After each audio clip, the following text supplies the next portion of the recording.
न जाने कब से इंसान आसमान को देखता आया है, चांद पर गए, मंगल तक पहुंचे, लेकिन अब जो सोच है वो कहीं ज्यादा बढ़ी है। बिल्कुल, एक ऐसी सोच जो हमारी अपनी गैलेक्सी से भी आगे जाती है। हाँ, कल्पना कीजिए कि इंसान मिल्की वे, अपनी आकाश गंगा, इसकी सरहदें लांघ जाए। रोमांचक तो है। जी हाँ, आज हम एक बहुत ही एम्बिशियस विचार पर बात करने वाले हैं। इसका जिक्र मिलता है प्रोजेक्ट एंड्रोमेडा, गैलेक्सी के पार नाम के एक दस्तावेज में। अच्छा, प्रोजेक्ट एंड्रोमेडा। हाँ, ये दस्तावेज एक ऐसे भविष्य की तस्वीर दिखाता है जहां इंसान मिल्की वे से बाहर हमारी पड़ोसी गैलेक्सी एंड्रोमेडा की तरफ पहला कदम बढ़ाने की सोच रहा है। एंड्रोमेडा हमारी सबसे करीबी बड़ी गैलेक्सी। तो क्या ये सिर्फ एक सपना है या भविष्य की कोई आहट? चलिए इस दस्तावेज में थोड़ा और गहराई से उतरते हैं और समझते हैं कि पूरा विचार है क्या आखिर। जरूर जरूर, शुरू करते हैं। तो पहली बात, मंजिल एंड्रोमेडा गैलेक्सी। जैसा आपने कहा, हमारी सबसे नजदीकी बड़ी स्पाइरल गैलेक्सी। जी, पर नजदीकी यहाँ थोड़ा रिलेटिव शब्द है ना? हाँ बिल्कुल, सुनने में नजदीक लगता है, पर ये है हमसे करीब 25 लाख प्रकाश वर्ष दूर। 25 लाख प्रकाश वर्ष, मतलब रोशनी को भी वहां से यहाँ आने में 25 लाख साल लगते हैं। सोचिए जरा। फिर भी कहते हैं कि अंधेरी रात में सही जगह से बिना टेलीस्कोप के भी ये दिख सकती है, एक धुंधले से बादल जैसे। हाँ, मैंने भी सुना एक छोटा सा धुंधला धब्बा। और कमाल की बात यह है कि ये दस्तावेज एक बहुत ही हैरत अंगेज कल्पना सामने रखता है कि भविष्य में शायद इसी एंड्रोमेडा गैलेक्सी में इंसान अपनी पहली इंटरगैलेक्टिक बस्ती बसाएगा। इंटरगैलेक्टिक बस्ती मतलब अपनी गैलेक्सी से बाहर एक नया घर? जी, सुनने में ये किसी साइंस फिक्शन फिल्म जैसा लगता है। हाँ, और यहाँ दिलचस्प बात ये भी है कि ये दस्तावेज एंड्रोमेडा के विशाल आकार पर भी जोर देता है। ये कोई छोटी मोटी गैलेक्सी नहीं है। सही कहा। खरबों तारों का एक विशाल समूह है ये, हमारी मिल्की वे से भी शायद बड़ा। बाप रे। तो इस दस्तावेज का इशारा ये है कि ये सिर्फ जगह बदलना नहीं है, ये एक पूरी नई अनदेखी दुनिया में कदम रखने जैसा होगा। दस्तावेज इसे एक ऐसे लगभग नामुमकिन लगने वाले सपने की तरह पेश करता है जिसे शायद भविष्य की तकनीक सच बना दे। बिल्कुल, और ये समझना जरूरी है कि दस्तावेज इसे सिर्फ कोरी कल्पना नहीं मानता। नहीं, वो इसे एक दृष्टिकोण कहता है, एक विजन, एक ऐसा लक्ष्य जो आज भले ही पहुंच से बाहर हो, हाँ, पर मानवता की महत्वाकांक्षाओं को एक दिशा दे सकता है। एक लॉन्ग टर्म गोल कह सकते हैं। हाँ बिल्कुल, और इस विजन का जो सबसे बड़ा तकनीकी पहलू है वो है एक ऐसा मानव युक्त अंतरिक्ष यान बनाना जो प्रकाश की गति के करीब पहुंच सके। यहीं से चीजें बहुत जटिल हो जाती हैं। हाँ, यही बात वाकई दिलचस्प हो जाती है, क्योंकि आज की तकनीक तो इसके आसपास भी नहीं है। बिल्कुल नहीं, मीलों दूर है हम अभी। तो इस विशाल चुनौती से निपटने के लिए दस्तावेज कुछ बहुत ही एडवांस्ड और अभी तक सैद्धांतिक तकनीकों का जिक्र करता है। जैसे quantum propulsion engine, worm hole gateway और डार्क एनर्जी का इस्तेमाल। ये नाम ही सुनने में भविष्य जैसे लगते हैं। जी हाँ, ये सारे कॉन्सेप्ट्स अभी थियोरी के दायरे में ही ज्यादा हैं, लेकिन अगर हम इसे बड़ी तस्वीर में देखें तो ये तकनीकें ही इस पूरे विजन की नींव है, ऐसा दस्तावेज मानता है। तो क्वांटम प्रोपल्शन ये क्या है? देखिए, दस्तावेज के हिसाब से क्वांटम प्रोपल्शन कोई पारंपरिक रॉकेट फ्यूल जलाने जैसा नहीं होगा। अच्छा। ये शायद स्पेस टाइम के ताने बाने में क्वांटम लेवल पर जो उतार चढ़ाव होते हैं उनका इस्तेमाल करके यान को आगे धकेलने का तरीका हो सकता है। ओके, ये तो बहुत ही अलग सोच है। हाँ, ये अभी पूरी तरह से थियोरी में है, लेकिन माना जा रहा है कि गैलेक्सीज के बीच की दूरी तय करने के लिए कुछ ऐसा ही अभूतपूर्व चाहिए होगा। और फिर वर्म होल गेटवे? हाँ, वर्म होल, ये आइंस्टीन के सापेक्षता सिद्धांत, रिलेटिविटी थ्योरी से निकली एक परिकल्पना है। स्पेस टाइम में एक तरह का शॉर्टकट। शॉर्टकट कैसे? सोचिए, जैसे आप एक कागज के दो दूर के कोनों को से मोड़कर पास ले आते हैं। दस्तावेज इसे एंड्रोमेडा तक के लाखों प्रकाश वर्ष के सफर को एकदम से कम करने की एक संभावित तरीके के तौर पर देखता है। हालांकि यह अभी बहुत ही काल्पनिक है। काफी काल्पनिक। और तीसरा जिक्र है डार्क एनर्जी का। हम जानते हैं कि ब्रह्मांड फैल रहा है, और इसके पीछे डार्क एनर्जी का हाथ माना जाता है ना? जी, वो रहस्यमयी ऊर्जा। बिल्कुल। तो दस्तावेज ये कल्पना पेश करता है कि शायद भविष्य में हम इस डार्क एनर्जी को किसी तरह कंट्रोल करके स्पेसशिप को अविश्वसनीय गति दे सकें। वाह! ये तीनों ही quantum propulsion, wormhole, dark energy अभी विज्ञान के लिए पहेली की तरह हैं। लेकिन दस्तावेज के मुताबिक एंड्रोमेडा मिशन के सपने को सच करने के लिए इन्हीं में से किसी रास्ते पर चलना होगा। ये सिर्फ स्पीड बढ़ाने के तरीके नहीं लगते। नहीं, बिल्कुल नहीं। ये असल में दूरी और समय को ही मात देने की कोशिशें हैं। ये तो हुई तकनीक की बात, जो अपने आप में ही दिमाग घुमा देने वाली है। लेकिन इस सफर पर जाएगा कौन? क्रू के बारे में क्या कहता है दस्तावेज? हाँ, ये भी एक अहम सवाल है। दस्तावेज के मुताबिक इस शुरुआती मिशन के लिए 10 से 15 अंतरिक्ष यात्रियों का एक छोटा मगर बेहद प्रशिक्षित दल भेजने का प्रस्ताव है। सिर्फ 10-15 लोग? हाँ, इतने बड़े मिशन के लिए। हाँ, और इसमें एक बहुत ही मार्मिक पहलू का भी जिक्र है। सोचिए उस पल को जब ये अंतरिक्ष यात्री अपने मिशन पर जा रहे हैं। धरती पर पीछे छूट रहे उनके परिवार, दोस्त, पूरी मानवता उन्हें विदा कह रही है। दस्तावेज में हाथ हिलाते परिवारों और धीमी गति में स्पेस सूट पहने चलते अंतरिक्ष यात्रियों का एक दृश्य खींचा गया है। ये कल्पना करना भी मुश्किल है। ऐसा लगता है मानो ये सिर्फ एक मिशन की शुरुआत नहीं, बल्कि मानवता के एक हिस्से की अपनी पुरानी दुनिया से एक लंबी, शायद हमेशा की विदाई हो। ये काफी भावुक करने वाला विचार है। ऐसा कि दस्तावेज साफ करता है, एंड्रोमेडा 25 लाख प्रकाश वर्ष दूर है।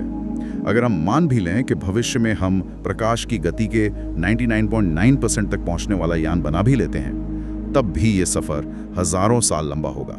हजारों साल? हाँ, ये एक ऐसा सच है जो इस मिशन के मानवीय पहलू पर एक बहुत बड़ा सवाल खड़ा करता है।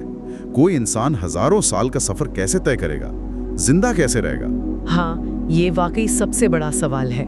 क्या दस्तावेज इसका कोई हल सुझाता है? हाँ, कुछ संभावित समाधानों का जिक्र है। अच्छा? पहला है क्रायोस्लीप चैम्बर। क्रायोस्लीप मतलब वो गहरी नींद वाला कॉन्सेप्ट। जी बिल्कुल, ऐसे खास कक्ष जिनमें अंतरिक्ष यात्री एक तरह की गहरी नींद या सस्पेंडेड एनिमेशन में चले जाएं। इससे उनका शरीर बूढ़ा नहीं होगा और यात्रा का लंबा समय उन्हें महसूस नहीं होगा। फिल्मों में देखा है ऐसा। और कोई समाधान? दूसरा बताया गया है AI निर्देशित यान, आर्टिफिशियल इंटेलिजेंस। हाँ, एक बेहद उन्नत AI वाला जहाज जो न सिर्फ खुद रास्ता तय करे और यान की देखरेख करे, बल्कि शायद लंबे सफर के दौरान क्रायोस्लीप में सोए हुए क्रू की निगरानी भी करे। तो AI जहाज दिमाग और केयरटेकर दोनों होगा? शायद कुछ ऐसा ही, पर फिर भी हजारों साल, क्या ये काफी होगा? ये सवाल तो रहता ही है। और यहीं पर एक और चौंकाने वाली बात सामने आती है, जिसका जिक्र दस्तावेज में है। वो है टाइम डायलेशन। टाइम डायलेशन, समय का फैलाव। हाँ, ये एल्बर्ट आइंस्टीन के सापेक्षता के सिद्धांत का एक नतीजा है। थ्योरी कहती है कि जब कोई चीज प्रकाश की गति के बहुत करीब यात्रा करती है, तो उसके लिए समय धीमी गति से बीतता है, बाहर की दुनिया के मुकाबले। अच्छा, कैसे?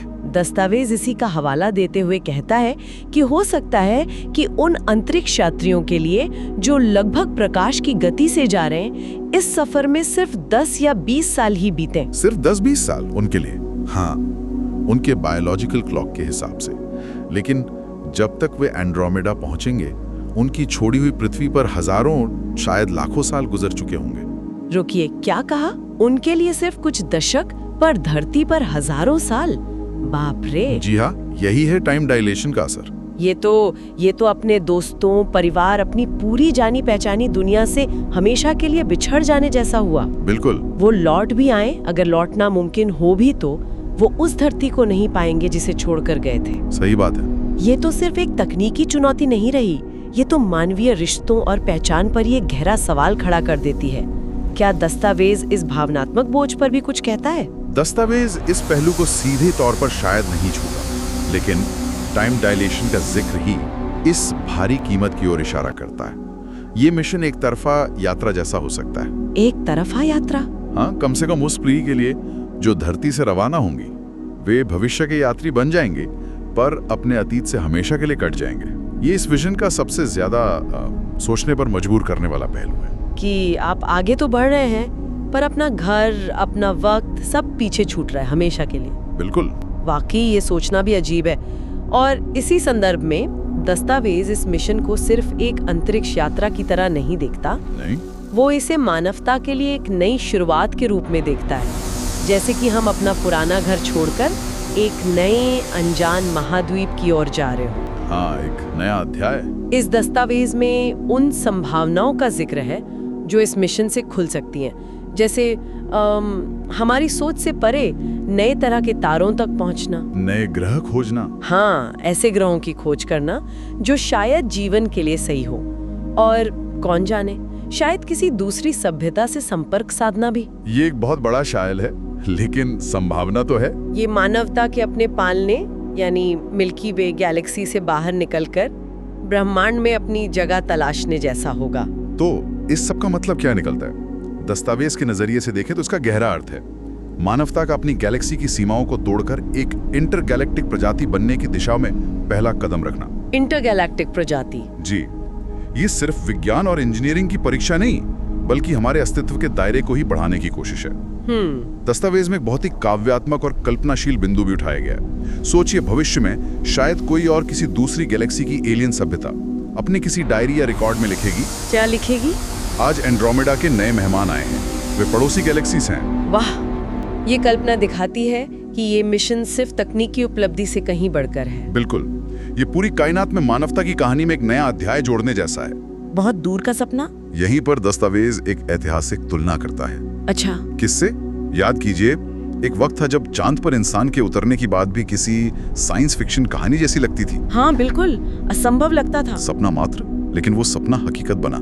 दस्तावेज इशारा करता है कि शायद आज प्रोजेक्ट एंड्रोमेडा भी वैसा ही असंभव सपना लग रहा हो जो कल की हकीकत बन सकता है। ये बात तो सोचने वाली है। ये हमें याद दिलाता है कि मानवता ने हमेशा अपनी सीमाओं को चुनौती दी है, और जो कल नामुमकिन था उसे आज मुमकिन कर दिखाया है। ये तुलना हमें इस विजन को एकदम से खारिज करने से रोकती है। हाँ, ये तुलना जरूर सोचने पर मजबूर करती है। तो जैसा कि ये दस्तावेज पेश करता है, प्रोजेक्ट एंड्रोमेडा फिलहाल विज्ञान से ज्यादा एक दृष्टिकोण है, एक सपना है। बिल्कुल। लेकिन इतिहास गवाह है कि हर बड़ी छलांग एक सपने से ही शुरू हुई थी। चांद पर जाना कभी कल्पना था, पर इंसान वहां पहुंचा। और ये दस्तावेज हमें कुछ बड़े और गहरे सवालों के साथ छोड़ जाता है। क्या सवाल है वो? सबसे पहला और सबसे बड़ा सवाल, क्या इंसान वाकई कभी एंड्रोमेडा तक जा पाएगा? ये एक ऐसा सवाल है जिसका जवाब न सिर्फ हमारी तकनीकी तरक्की पर निर्भर करेगा, बल्कि शायद हमारी इच्छा शक्ति पर भी। हाँ, हमारी आने वाली पीढ़ियों की इच्छा शक्ति, उनके सपनों और शायद थोड़ी किस्मत पर भी निर्भर करेगा। और दूसरा सवाल, अगर मान लीजिए इंसान वहां पहुंच भी गया, तो वहां मिलेगा क्या? मिलेगा क्या मतलब? दस्तावेज खास तौर पर जीवन की संभावना का सवाल उठाता है। क्या एंड्रोमेडा में या उसके ग्रहों पर किसी तरह का जीवन मौजूद है? क्या हम ब्रह्मांड में अकेले हैं या वहाँ कोई हमारा इंतजार कर रहा है? बिल्कुल, ये वो बुनियादी और उत्तेजक सवाल हैं जो एंड्रोमेडा का ये महत्वाकांक्षी विचार हमारे सामने रखता है, और जिनके जवाब शायद मानवता के भविष्य की दिशा तय कर सकते हैं। हाँ, ये वो सवाल हैं जिन पर शायद हमें आज से ही सोचना शुरू कर देना चाहिए।